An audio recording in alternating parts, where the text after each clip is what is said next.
So നാട്ടിൽ വന്ന് ആദ്യമേ നമ്മൾ നേരെ വെച്ച് പിടിച്ചത് അടുത്തുള്ള ഒരു ചായക്കടയിലേക്കാണ്.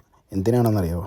നല്ല പൊറോട്ടയും ബീഫും കഴിക്കാൻ. അങ്ങനെ അവിടുന്ന് വയറും മനസ്സുമൊക്കെ നിറയെ പൊറോട്ടയും ബീഫും കഴിച്ച് നേരെ വീട്ടിലേക്ക് വന്ന് ഒരു ഉറക്കമൊക്കെ ഉറങ്ങിയപ്പോഴത്തേനും അച്ഛൻ്റെ അമ്മയുടെയും വകയായി സ്പെഷ്യൽ വരാല് കറിയും ചോറും.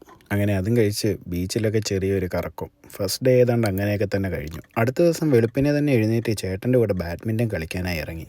അതിന് മുന്നേ ഒരു കാര്യം, കളിക്കാൻ പോകാനായി നമുക്ക് ചേട്ടനൊരു പുതിയ ഷൂ ഒക്കെ വാങ്ങി വെച്ചിട്ടുണ്ടായിരുന്നു. കുറച്ച് കാലത്തിന് ശേഷം ദേഹമൊക്കെ നല്ലപോലെ അനങ്ങി വന്ന് കളിച്ചെന്ന് തന്നെ പറയാം. അങ്ങനെ കളിയൊക്കെ കഴിഞ്ഞ് ചേട്ടനെ ഓഫീസിൽ വിടാനായി ഞാനും അമ്മയും കൂടെ പോയി. തിരിച്ചു വരുന്ന വഴിയാണ് ദീപക് ചേട്ടനും അശോകും നാട്ടിലുണ്ടെന്നും അടുത്ത ദിവസം തന്നെ അവർ തിരിച്ചു പോകുമെന്നും അറിഞ്ഞത്. അങ്ങനെ പെട്ടെന്ന് തന്നെ ഒന്ന് പ്ലാനാക്കി നേരെ ആലപ്പുഴയ്ക്ക് വിട്ടു.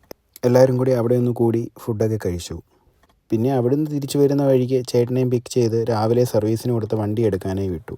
അവിടുന്ന് വണ്ടിയും എടുത്ത് ഞങ്ങൾ നേരെ പോയത് കായംകുളത്തേക്കാണ്. എൻ്റെ കയ്യിൽ റാക്കറ്റ് ഇല്ലാത്തതുകൊണ്ട് കഴിഞ്ഞ ദിവസങ്ങളിൽ ഞാൻ ഉണ്ണിച്ചേട്ടൻ്റെ റാക്കറ്റ് വെച്ചായിരുന്നു കളിച്ചുകൊണ്ടിരുന്നത്. അങ്ങനെ ഒരു ബാറ്റൊക്കെ അവിടുന്ന് സെലക്ട് ചെയ്ത് എല്ലാം സെറ്റാക്കി ബാറ്റ് വാങ്ങിക്കുന്നതാണ് നിങ്ങൾ ഈ കാണുന്നത്. അപ്പോൾ അവിടുന്ന് തിരിച്ച് നേരെ വീട്ടിലേക്ക്. അപ്പോൾ ഇന്നത്തേക്ക് അത്രയേ ഉള്ളൂ. Okay, bye.